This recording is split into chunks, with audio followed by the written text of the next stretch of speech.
Mon nom est Elie Davang. Je suis né à Paris en 1934.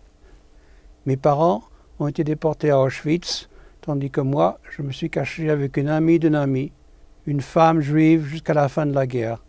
Kenya est devenue presque comme ma deuxième mère. Nous avons d'abord habité à Paris, mais en 1943, nous sommes partis pour vivre dans un petit village, Chemirel-Gaudin, à 220 km de Paris. Nous habitions dans une maison qui appartenait à deux vieilles dames au bord d'un petit ruisseau. Mais même dans ce petit village, nous nous faisions aussi invisibles que possible, car nous ne savions pas qui collaborait avec les Allemands. Peut-être le maire, le curé ou le gendarme. Mais il fallait quand même se nourrir, et je me rappelle que je me suis trouvé un vélo et que j'allais acheter des vivres dans les fermes, chez des paysans qui nous vendaient de la nourriture au marché noir. Vers la fin de juillet ou au début d'août 1944, les Allemands étaient en pleine retraite. Ils traversaient le village avec leurs camions blindés, en moto et même en vélo. Tout le monde avait les fenêtres baissées, les rideaux fermés. C'était au milieu d'un après-midi et il y avait un silence absolu dans le village.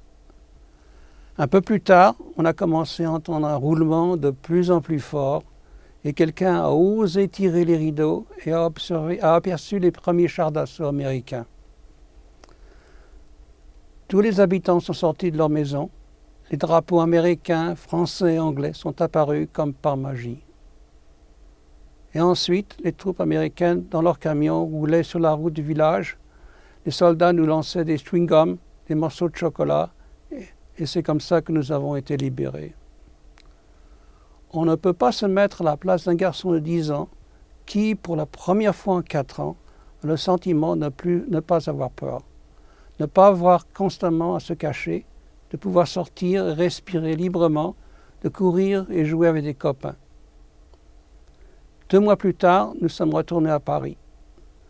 Pendant toute cette période de l'occupation, je n'étais pas allé à l'école et je ne savais presque plus lire ni écrire.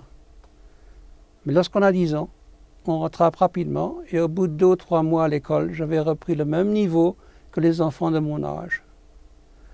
Ma mère, dès son arrivée à Auschwitz, a été gazée et brûlée dans les fours crématoires. Mon père, lui, a été libéré à Dachau les derniers jours de la guerre et on s'est retrouvé à Paris en mai 1945. Ce souvenir est gravé dans ma mémoire. J'étais à l'école et la porte s'est ouverte et le directeur est entré avec un monsieur qui était très maigre. Et il a déclaré « Davang, voilà votre papa ». Je ne l'avais presque pas reconnu. Mais finalement, je me suis levé et couru vers lui. Il m'a pris dans ses bras. Je pensais qu'il pleurait. Nous sommes tous les deux sortis et notre vie a vraiment recommencé.